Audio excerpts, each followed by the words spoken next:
வணக்கம் நண்பர்களே, இது தமிழ் மீடியாவின் 10 மணி செய்திகள். இன்றைக்கு 10 மணி செய்தியில் முதலில் வரப்போகிறது தமிழர் தாயகத்தை முதன்மைப்படுத்தின செய்திகள். வடக்கு மாகாணத்தில் உள்ள 52 கமநல சேவைகள் திணைக்களத்துக்கு இந்திய அரசால் 500 உளவு இயந்திரங்கள் வழங்கப்பட்டதாம். 15 வருடங்களுக்கு முன்புதான் இந்த உளவு இயந்திரங்கள் மக்களுடைய தேவைக்காக பயன்படுத்த சொல்லி இந்திய அரசால் வழங்கப்பட்டிருக்கு. ஆனால் இந்த 500 உளவு இயந்திரங்களும் 15 வருடங்களாக பயன்பாடுகள் ஏதுமற்ற நிலையில் அந்தந்த கமநல சேவைகள் திணைக்களங்களில் வைக்கப்பட்டிருக்கு. எனவே இந்த உளவு இயந்திரங்களை பொதுமக்களின் பயன்பாட்டுக்கு ஏதாவது ஒப்பந்தங்களின் அடிப்படையில் பயன்படுத்த சொல்லி வலியுறுத்தப்பட்டு வருது.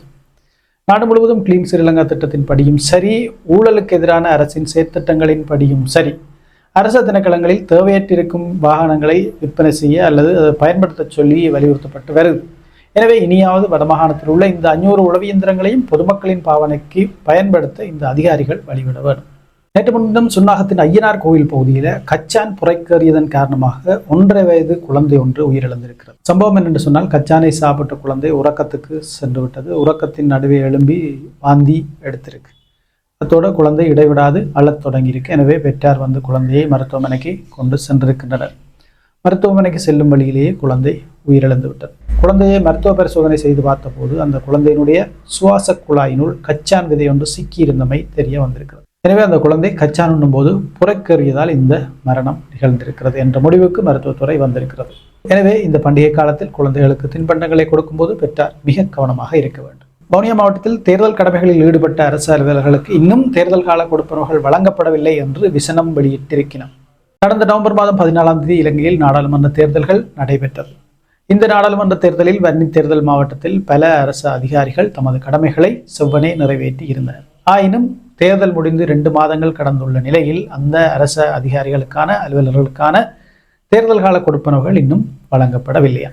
இந்த தாமதத்துக்கு காரணம் என்ன என்று சொல்லி வவுனியா மாவட்ட செயலகத்தை விசாரித்த போது சில திடுக்கிடும் தகவல்கள் வெளிவந்திருக்கு.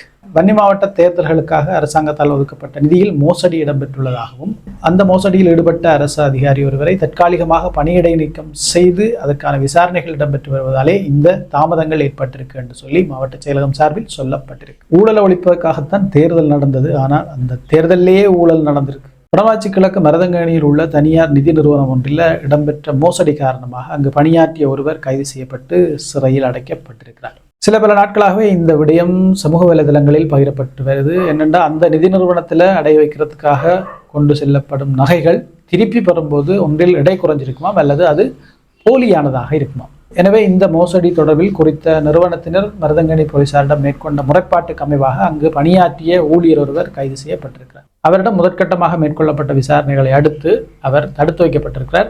ஏனென்று சொன்னால், இந்த மோசடியோடு வேறு யாருக்கும் தொடர்பு இருக்கிறதா என்பதை போலீசார் கண்டுபிடிக்கிறதுக்காக அவரை தடுத்து வச்சு விசாரணை செய்து வருகினவாம்.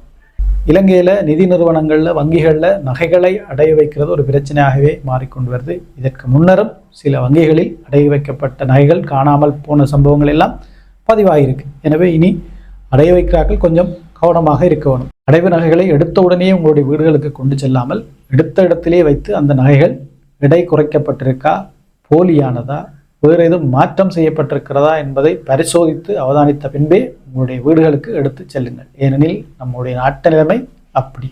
வெளிநாட்டவர்கள் சிலர் தொண்டமனாற்று கடற்கரையை ட்ரோன் கேமராக்கள் மூலம் பதிவு செய்கின்றனர்.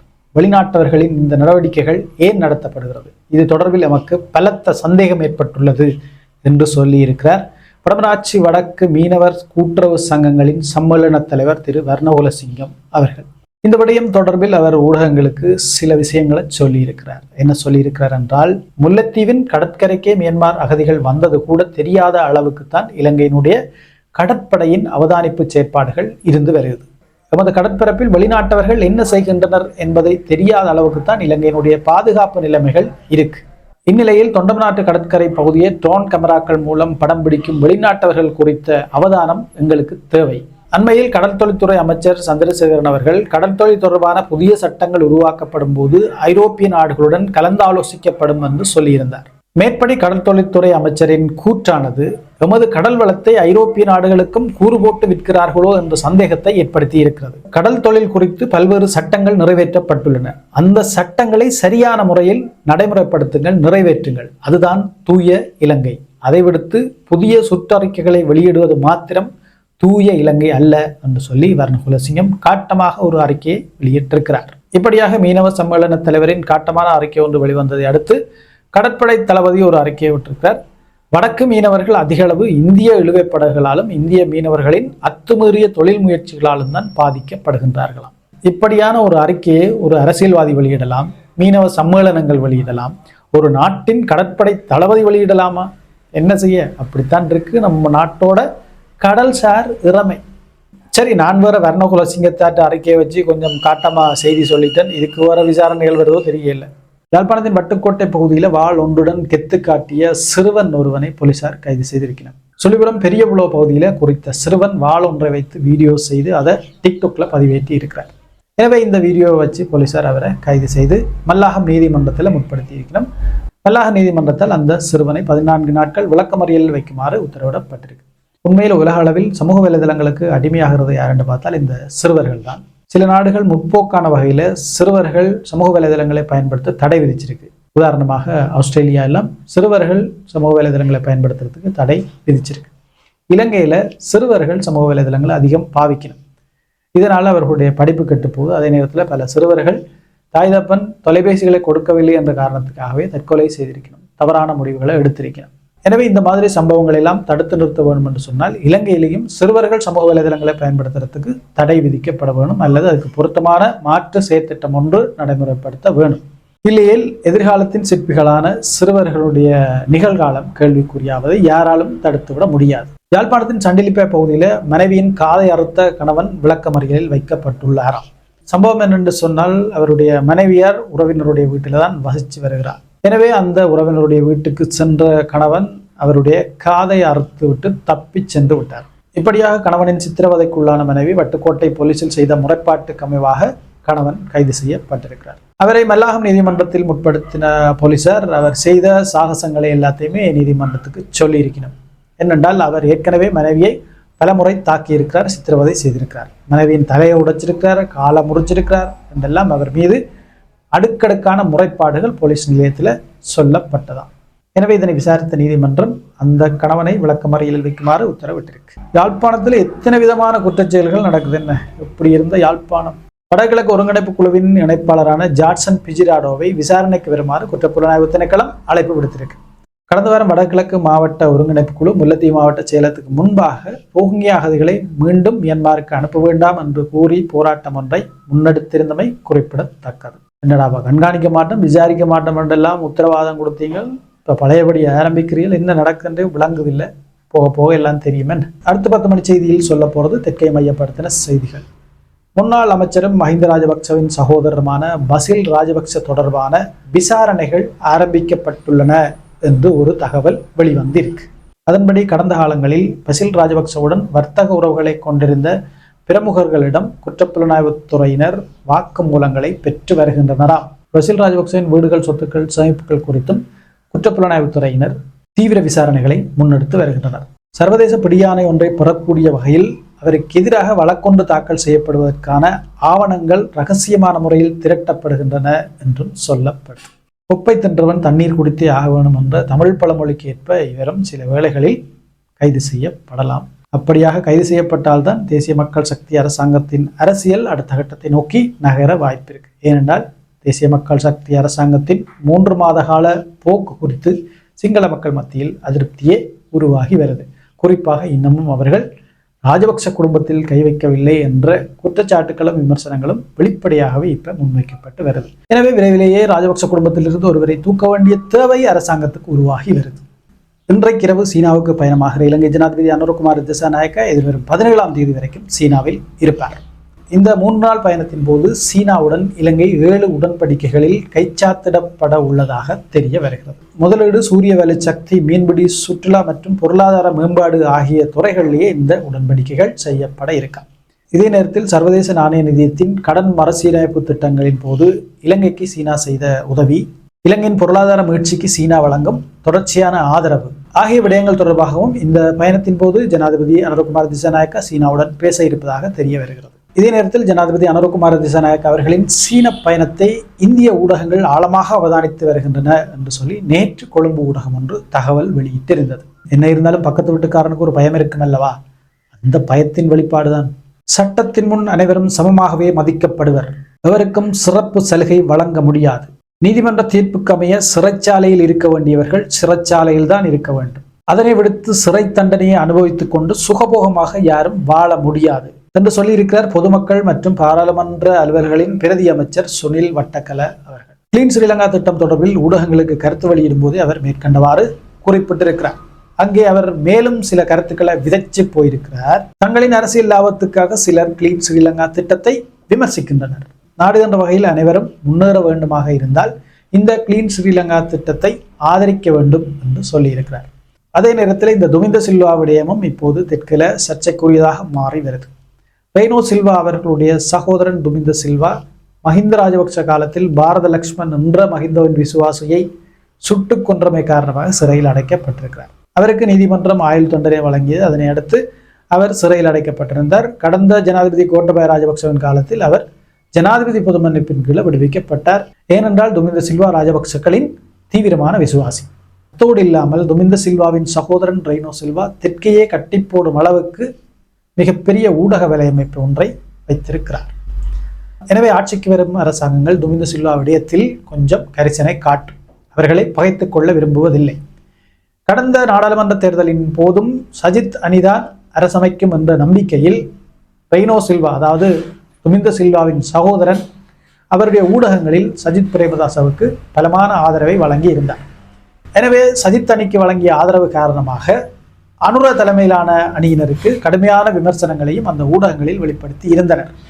இந்நிலையில் தெற்கு மக்கள் தெளிவான ஒரு செய்தியை சொல்லி அனுரகுமார தலைமையிலான தேசிய மக்கள் சக்தியை ஆட்சிவிட முயற்சினர். எனவே துமிந்த சில்வாவின் விடுதலையும் ரெய்னோ சில்வாவின் முயற்சிகளும் கைகூடாமல் போனது. இந்நிலையில் இப்போது இருக்கிற அரசுடன் கூட துமிந்த சில்வாவை விடுவிக்கிறதுக்கான சில பேச்சுக்களில் ஈடுபட ரெய்னோ சில்வா முயன்றதாகவும் அதனை எல்லாம் இந்த அரசு தட்டி கழித்து விட்டது என்றும் சொல்லப்படுது. அப்பப்ப சிங்கள ஊடகங்கள்ல இது குறித்து சில கிசுகிசுக்கள் எழுதப்படும். இந்நிலையில்தான் இப்போது ரெய்னோ சில்வாவின் ஊடகம் இந்த அரசாங்கத்தின் செயற்பாடுகளை கடுமையாக விமர்சிக்க தொடங்கியிருக்கு. இந்த ஊடக விமர்சனங்களுக்கு பதிலாகத்தான் அரசு தரப்பிலிருந்து காரசாரமான விஷயங்கள் இப்ப முன்வைக்கப்படுது. அதன்படி சிறைச்சாலையில் இருக்கிற துமிந்த சில்வா அண்மையில் சுகயீனம் அடைந்தார். எனவே அவரை சிறைச்சாலை மருத்துவமனையிலிருந்து வெளியே உள்ள மருத்துவமனைகளில் அனுமதிக்குமாறு கோரிக்கைகள் முன்வைக்கப்பட்டதாம். இந்த கோரிக்கைகளுக்கு அமைவாக ஆரம்பத்தில் அவர் கொழும்பு தேசிய வைத்தியசாலையில் அனுமதிக்கப்பட்ட போதும் பின்னர் சிறைச்சாலையில் உள்ள வைத்தியசாலைக்கு மாற்றப்பட்டிருக்கிறார். தற்போது அவர் சிறைச்சாலை மருத்துவமனையில் அனுமதிக்கப்பட்டிருக்கிறார். அவரை கண்காணிக்கவென நிபுணத்துவம் வாய்ந்த மருத்துவர்கள் அடங்கிய குழு ஒன்றும் நியமிக்கப்பட்டுள்ளதாம். எனவேதான் இந்த விடயங்கள் எல்லாவற்றையுமே தொகுத்து பிரதி அமைச்சர் சுனில் வட்டக்கல மேற்கண்டவாறு தெரிவித்திருக்கிறார். நாளை தமிழர்களுடைய தைப்பொங்கல் திருநாள் கொண்டாடப்பட இருக்கு. இந்நிலையில் நாடு முழுவதும் உள்ள சிறைச்சாலைகளில் தடுத்து வைக்கப்பட்டுள்ள இந்து கைதிகளுக்கு சில வாய்ப்புகள் வழங்கப்பட்டிருக்கு. நாளை நாடு முழுவதும் உள்ள சிறைச்சாலைகளில் தடுத்து வைக்கப்பட்டுள்ள இந்து கைதிகளை அவர்களுடைய உறவுகள் பார்வையிட முடியும். ஒருவர் ஒரு கைதியையே பார்க்க முடியும். அதே நேரத்தில் ஒருவருக்கு மட்டுமான உணவுகளையும் தின்பண்டங்களையும் மட்டுமே வழங்க முடியும். நாட்டின் சுகாதார விதிமுறைகள், சிறைச்சாலை விதிமுறைகள் ஆகியவற்றை பின்பற்றி நாட்டில் உள்ள அனைத்து சிறைச்சாலைகளிலும் உள்ள இந்து கைதிகளை பார்வையிட முடியும் என்று சொல்லி சிறைச்சாலைகள் ஊடக பேச்சாளர் தெரிவிச்சிருக்கிறார். கம்பளை கெலியோயா பகுதியில் மாணவியை கடத்தும் சம்பவம் ஒன்று இடம்பெற்றுள்ளது. இது குறித்த சிசிடிவி காணொளி சமூக வலைதளம் முழுவதுமே பரவி கொண்டிருக்கு. குறித்த மாணவியின் மைத்துனர் அந்த கடத்தலை செய்ய முயற்சித்திருக்கிறார். கருப்பு நிற வேன் ஒன்றில் மாணவி இன்னொரு மாணவியோடு வகுப்புக்கு சென்று வரும் வழியில் அவரை கடத்தியிருக்கிறார்.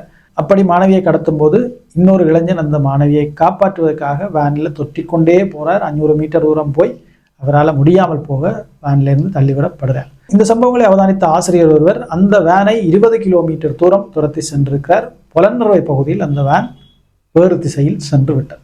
எனவே இந்த சிசிடிவி காணொளி சமூக வலைதளங்கள் பரவ ஒரு பதட்டம் ஏற்பட்டது. இது குறித்த விசாரணைகளை போலீசார் முன்னெடுத்திருந்தனர்.